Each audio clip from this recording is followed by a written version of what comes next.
Hello friends, तो कैसे हैं आप लोग। तो आज ज्योग्राफी का लेक्चर 2 है और लेक्चर 1 में आप लोगों ने पढ़ा होगा हमारा बिग बैंग क्या होता है, महाविस्फोट कैसे हुआ, कैसे यूनिवर्स बना।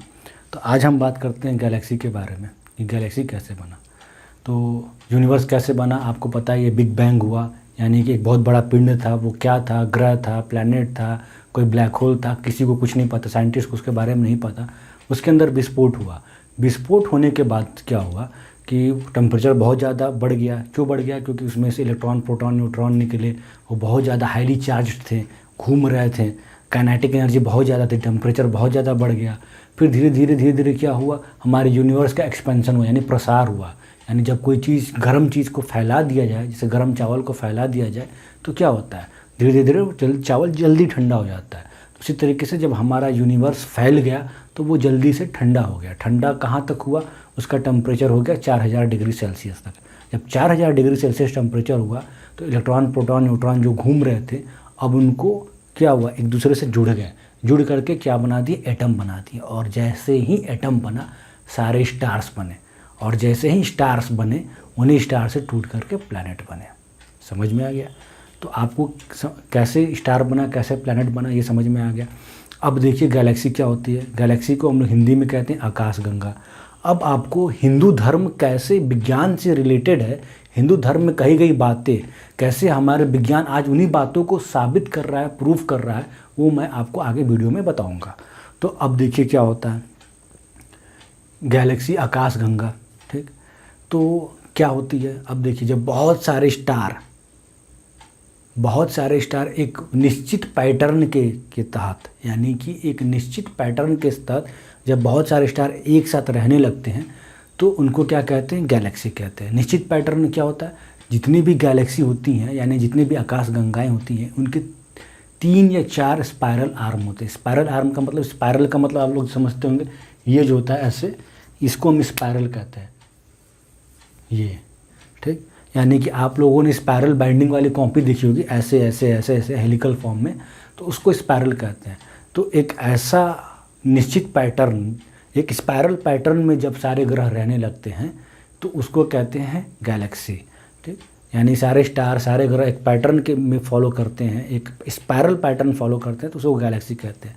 और जब 3 या 4 गैलेक्सियाँ आसपास इकट्ठा होकर के रहने लगती है, यानी आसपास हम अगल बगल रह रही हैं, तो वो चारों गैलेक्सियाँ जिस आसपास रहती है उस पूरे आसपास के इलाके को क्या कहते हैं, सुपर क्लस्टर ऑफ गैलेक्सी।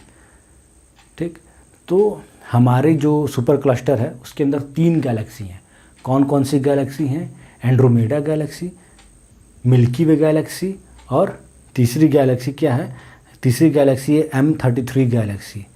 ठीक, तो 3 गैलेक्सी हैं हमारे जो आसपास। जो हमारे सबसे पास में जो गैलेक्सी है, हमारी पड़ोसन गैलेक्सी, वो क्या, एंड्रोमेडा गैलेक्सी। और थोड़ी सी दूरी पे कौन सी है, M33। ठीक, जिसको NGC 598 M33 पूरा नाम है उसका, जो साइंटिफिक नाम है। ठीक, हम लोग एंड्रोमेडा गैलेक्सी के बारे में ज़्यादा कुछ जानते नहीं हैं। एंड्रोमेडा हमसे बड़ी, इतना जानते हैं वो हमसे बड़ी है काफ़ी, लेकिन और कुछ ज़्यादा कुछ पता नहीं है। और MGC M33 के बारे में भी ज़्यादा कुछ नहीं पता, वो थोड़े और दूरी पे है। हमको क्या पता, थोड़ी बहुत अपनी जो मिल्की वे गैलेक्सी, इसी के बारे में थोड़ा बहुत पता है, वो भी ज़्यादा कुछ नहीं पता है हमको, बहुत हल्का फुल्का। तो चलिए जो भी हमको पता है उसके बारे में बातें कर लेते हैं, क्या पता है। तो हमारी मिल्की वे गैलेक्सी के 3 स्पायरल आर्म है। स्पायरल आर्म का मतलब क्या हुआ, ये देखिए, 1 आर्म, 2 आर्म, 3 आर्म। ठीक, 1 आर्म, 2 आर्म, 3 आर्म, इधर से भी 1, 2, 3 स्पायरल आर्म है। देखिए स्पायरल के फॉर्म में है कि नहीं, एक स्पायरल जो बाइंडिंग होती है उस फॉर्म में है कि नहीं। तो 3 स्पायरल आर्म है हमारे मिल्की वे गैलेक्सी के। अब आपको ये सारे गोल गोल गोल गोल देख रहे होंगे, सोचते होंगे ये है क्या, ये हैं स्टार्स। क्या हैं? स्टार्स हैं। देखिए जितने ये ब्राउन वाले स्टार दिख रहे हैं आपको, ये रेड और ब्राउन में यहाँ तक जो स्टार दिख रहे हैं, वो कौन से स्टार हैं? ये वो स्टार हैं जिनकी एनर्जी ख़त्म हो चुकी है। जैसे हमारा सूरज है, सूरज से क्या होती है, एनर्जी हमको मिलती है, धूप मिलती है। क्यों मिलती है? क्योंकि सूरज के पास 90% हाइड्रोजन और हीलियम पाया जाता है।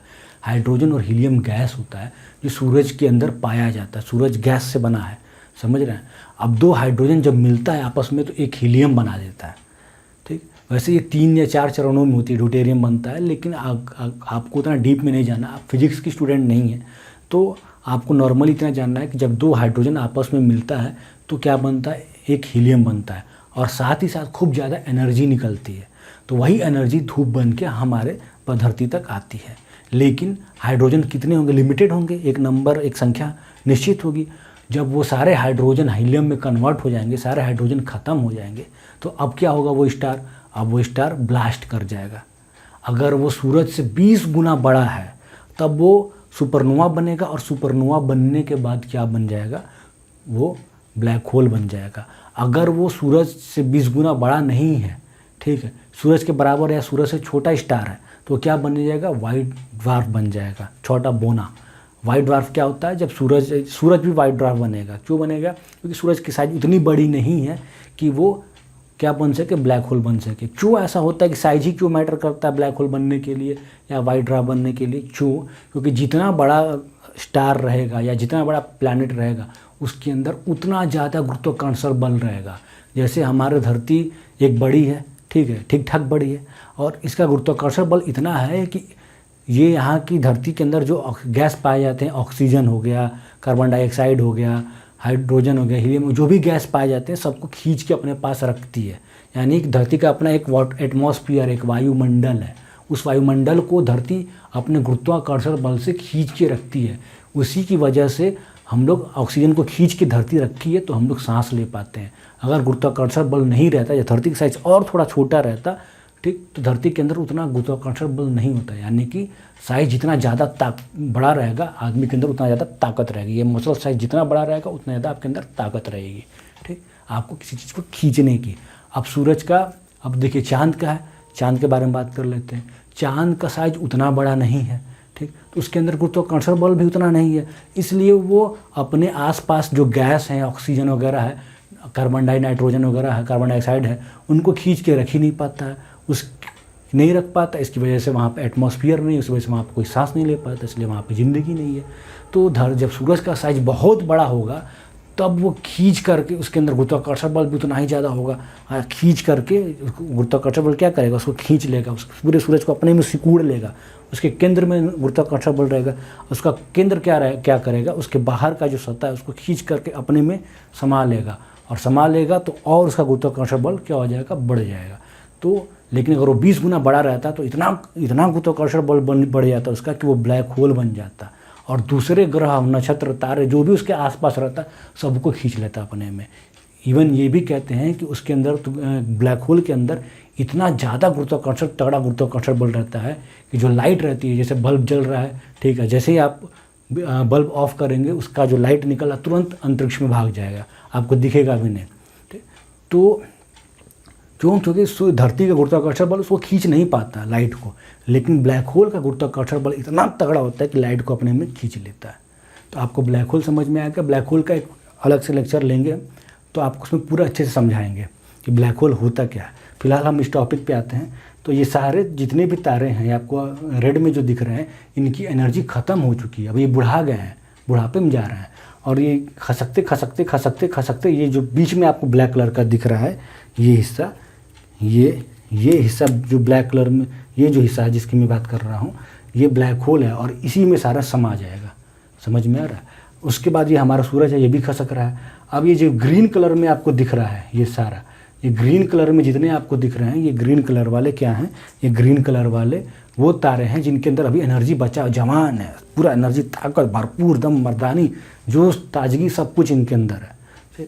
ये सारे ग्रीन कलर वाले, ये सारे ग्रीन कलर वाले। अब ये ब्लैक कलर वाले कौन से हैं? ये ब्लैक कलर वाले जो तारे दिख रहे हैं, ये ब्लैक कलर में जो मैंने प्रदर्शित किया है, ये वो तारे हैं जिनके अंदर जो अभी अभी पैदा हुए हैं, एम्ब्रो स्टार इनको बोलते हैं। देखिए ये ब्लैक कलर वाले एम्ब्रो स्टार, ग्रीन वाले यंग स्टार, एंड जो रेड वाले हैं उनको क्या बोलते हैं? उनको बोलते हैं ओल्ड स्टार, ठीक। और ये जो है आपका, ये यहाँ पे ये ब्लैक कलर का, ये है क्या, एक बहुत ही बड़ा मैसिव ब्लैक होल। तो ये जो ब्लैक वाले तारे हैं ये अभी जस्ट पैदा हुए हैं, एम्ब्रो स्टार हैं। इनके अंदर अभी उतने रिएक्शन नहीं हो रहा है, न्यूक्लियर फ्यूजन इनके अंदर उतना नहीं हो रहा है, उतना एटम आपस में मिलकर के एनर्जी नहीं पैदा कर पा रहे हैं, ठीक है। तो उतना ज़्यादा इनके अंदर चमक नहीं दिखेंगे को मिलेगा, इनकी रोशनी इतना ज़्यादा नहीं आएगी। तो ये हो गया हमारी गैलेक्सी के संरचना। अब हमारी गैलेक्सी भी घूमती है, कैसे घूमती है घड़ी? 12, 1 2 3 4, तो घड़ी ऐसे घूमता है ना, 12 के बाद 1 2 3 4 ऐसे घूमता है क्लॉकवाइज। तो हमारा जो ये गैलेक्सी है वो एंटी क्लॉकवाइज घूमती है। क्यों एंटी क्लॉकवाइज घूमती है? क्योंकि जब विस्फोट हुआ था, वो जो बड़े से पिंड के अंदर विस्फोट हुआ था, तो उसके अंदर जो चीज़ निकली थी, जैसे ही कोई विस्फोट होता है, आप देखे होंगे बम विस्फोट होगा तो बम से उसके जितने भी पार्टिकल रहेंगे, उसके टुकड़े रहेंगे, वो नाचते नाचते कहीं जाके गिरेंगे। तो उसी तरीके से जब विस्फोट हुआ तो उसके अंदर जितने भी मॉलिक्यूल निकले थे, एटम निकले थे, पार्टिकल्स निकले थे, सब वो घूम रहे थे नाचते नाचते एक फॉर्मेशन कर लिए गैलेक्सी का, और अभी भी वो नाच रहे हैं। ठीक, तो हमारी गैलेक्सी क्या हो रही है? एंटी क्लॉकवाइज घूम रही है। ठीक, और जितने भी तारे हैं वो सब क्या कर रहे हैं? इसके अंदर घुस रहे हैं, इस ब्लैक होल में समा जाएंगे, आगे की तरफ बढ़ रहे हैं। अब आप क्वेश्चन ये बनता है कि जो हमारा सूरज है, ये सूरज है हमारा, जो रेड कलर में आपको मैंने दिखाया है, ये हमारा सूरज है रेड कलर का, और ये हमारे बाकी ग्रह हैं, धरती, मंगल, शुक्र, बुध, यानी कि Mars, Neptune, Saturn, Jupiter, Venus, ये सारे हमारे ग्रह हैं। ठीक, तो अब ये सूरज आगे चला जाएगा, यहाँ चला जाएगा ये वाला, तो फिर क्या होगा? हमारे ग्रह का क्या होगा? हमको रोशनी, धूप कौन देगा? तो ऐसा है कि हमारे सूरज का ग्रेविटेशनल फोर्स बड़ा तगड़ा है, और वो क्या किया है कि सबको अपने लपेटे में ले लिया। कहा कि बेटा कहाँ जाओगे? भोजपुरी में गाना है, कहाँ जैबू चिड़ई नजरिया बचाई के। तो इसी तरीके से इसने कहा है सारे ग्रहों को, कहाँ जाओगे हमसे भाग के? तो आगे तो बढ़ रहा है, लेकिन सबको साथ में लेकर लपेटे में लेके आगे बढ़ रहा है। हम जाएंगे तुमको भी लेके जाएंगे, इसे नहीं छोड़ेंगे। ठीक है, तो आपको समझ में आएगा कि ये हमारी धरती है, ये सबको अपने साथ ऐसे लेकर के आगे बढ़ रहा है। ठीक, अब ये एक ग्रह है जिसको मैंने ऐसे मार्क कर रखा है। ठीक, ये हमारे सूरज के हमारी धरती के सबसे पास ग्रह कौन सा है? ग्रह नहीं, सॉरी, तारा। हमारे धरती के सबसे पास वाला तारा कौन सा है? सूरज है। उससे थोड़ा सा और दूर कौन सा है? उसके थोड़ा सा और दूर प्रॉक्सिमस सेंटोरी है, ये प्रॉक्सिमस सेंटोरी। जो सूरज सबसे पास सूरज है, थोड़ा सा और दूर कौन सा है? Proximus Centauri. और उससे भी दूर कौन सा है? उससे भी दूर है पोलारिस, जिसको हम लोग ध्रुव तारा कहते हैं। तो ध्रुव तारा के बारे में आपको मैं कहानी बताता हूँ। मैंने बोला था ना आप लोगों से कि धर्म कैसे हमारा जुड़ा है इस पूरे साइंस से, वो मैं आपको बताता हूँ। देखिए, ध्रुव तारा के बारे में कहानी है कि बहुत साल पहले एक बहुत प्रतापी राजा हुआ करते थे। उनकी 2 बीवियाँ थीं।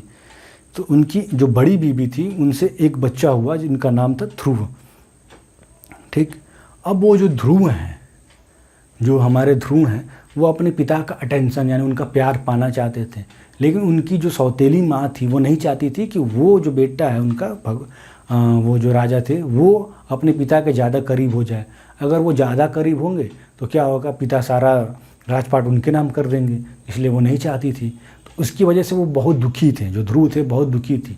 तो वो दुखी होकर के चले गए भगवान की तपस्या करने के लिए जंगल में, और काफ़ी सालों तक तपस्या की है भगवान विष्णु की। भगवान विष्णु वहाँ प्रकट हुए और कहें कि बताओ क्या बात है बच्चे, तुम इतने छोटे बालक हो और इतनी घनी तपस्या कर रहे हो, क्या समस्या है तुमको? तो उन्होंने सारी कहानी बताई कि हमारे जो पिता है हमको उतना प्यार नहीं करते, हमारी सौतेली माँ है वो जो है हमको मेरे पिता के पास जाने नहीं देती। जब मैं बैठता हूँ उनके गोद में तो भगा देती हैं, कहती हैं कि अगर तुमको अपने पिता के गोद में बैठना है तो तुमको मेरी कोख से पैदा होना पड़ेगा।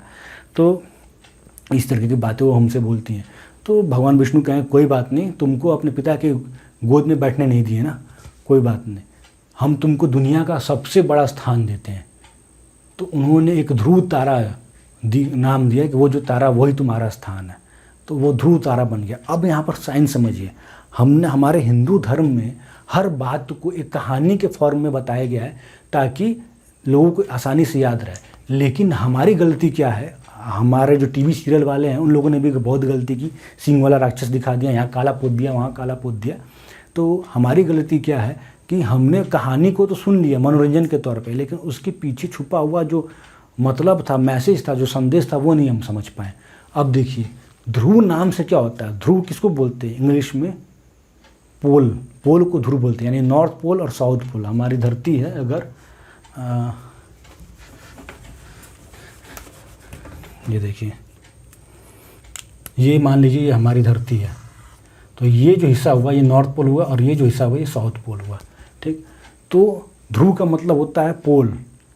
ध्रुव तारा यानी कि पोल का तारा, यानी कि जो ध्रुव तारा पोलारिस है वो हमेशा नॉर्थ पोल के ठीक ऊपर। भगवान ने क्या बोला था? तुम्हें सबसे ऊपर, सबसे ऊंचा स्थान मिलेगा। तो सब नॉर्थ पोल के ठीक सबसे ऊंचे स्थान पर ध्रुव तारा स्थित रहते हैं। ध्रुव का तारा यानी पोल का तारा, यानी पोल से सबसे ऊंचे स्थान पर कौन सा तारा है? ध्रुव तारा। बताइए हमारे कहानी के फॉर्म में कितने साल पहले, हजारों साल पहले हमको ये बता दिया गया था कि ध्रुव तारा का मतलब क्या होता है, लेकिन हम लोग बस कहानी याद रखें। दूसरा संदेश क्या दिया है? दूसरा संदेश मानवता का संदेश है कि हमें किसी से जलन या ईर्ष्या नहीं करना चाहिए। अगर हम किसी को टांग खींच के सोचेंगे इसको हम नीचे खींच रहे हैं तो भगवान उसको सबसे ऊपर का स्थान देंगे। तो दो बातें सिखाई गई, एक तो विज्ञान समझाया गया और दूसरा हमें इंसान बनना सिखाया गया। ठीक, तो उम्मीद है ये आपको समझ में आया होगा। अगले लेक्चर में गैलेक्सी में मैं थोड़ा सा एक चीज़ बचा है कि हमारी जो धरती है वो भी चलो बता ही देता हूँ मैं। देखिए हमारी धरती है, ये सूर्य की परिक्रमा करती है ऐसे, ठीक, परिक्रमा कर रही है। अब जब हमारी धरती यहाँ पे आ जाती है तो रात को जब आपको तारे दिखाई देते होंगे वो ये तारे दिखाई देते हैं, ये तारे। फिर धरती जब मेरे सूर्य की तरफ परिक्रमा करते करते यहाँ आ जाती है तो ये तारे आपको ज़्यादा दिखाई देते हैं, पास हो जाते हैं। फिर जब ये यहाँ पे आ जाती है सूर्य की परिक्रमा करते करते तो आपको ये सारे तारे दिखाई देते हैं। समझ रहे हैं? तो हमको अलग अलग जगहों पे अलग अलग तारे दिखाई देते हैं। हम लोग 1000 प्रकाश वर्ष तक दूर जितने भी तारे हैं उनको देख सकते हैं। प्रकाश वर्ष क्या होता है? एक प्रकाश वर्ष का मतलब कि एक साल में जो लाइट है, जो सबसे तेज़ चलती है पूरे ब्रह्मांड में, तो उसको अगर लाइट को 1 सेकेंड में 3 लाख किलोमीटर दूर जाती है, यानी कि 3,84,000 किलोमीटर दूर है हमसे चंद्रमा, इतना ही आसपास, हमको एग्जैक्ट नहीं है, शायद 3,84,000 ही है, आप देख लेना, या 24 या 84 है। तो 3,84,000 शायद 84 है, 3,84,000 किलोमीटर दूर है चंद्रमा। यानी कि अगर हम लाइट बारेंगे, एक ऐसा लाइट बारे कि जो एकदम कहीं पे फैले ना, एकदम लेयर लाइट की तरह हो, तो बारेंगे तो मात्र 1.2 सेकेंड में, यानी 1 सेकेंड और 1 सेकेंड का भी 1 सेकेंड का तुम आपका ये तीसरा हिस्सा, 1 सेकेंड का तीसरा, यानी कि 1.2 सेकेंड में हम लाइट बारेंगे सीधे चंद्रमा पे पहुंच जाएगा। समझ रहे हैं? तो एक प्रकाश वर्ष का मतलब क्या होता है कि लाइट को 1 साल में जितना डिस्टेंस ट्रेवल करती है उसको एक प्रकाश वर्ष कहते हैं। यानी कि 1 साल में लाइट, 1000 साल में लाइट जितना दूर जाएगी वहाँ पे अगर कोई तारा है तो हमको दिखाई दे देगा अपनी नंगी आंखों से। लेकिन मान लीजिए वो कोई तारा है, वहाँ कोई तारा दूर है, वो आ रहा है, वहाँ से लाइट आ रही है, अब उसको हमारे तक आने में 1000 साल लग जाएगा। 1000 साल लगेगा, मतलब 1000 साल पहले जैसा वो तारा था अब हम उसको आज देखेंगे।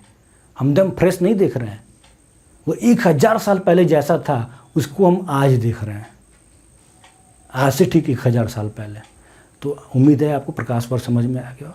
तो ये गैलेक्सी का जो चैप्टर है आज ये यहीं हम लोग क्लोज करते हैं। अगली जो लेक्चर होगा उसमें हम लोग सोलर सिस्टम के बारे में पढ़ेंगे। आज के लिए इतना ही।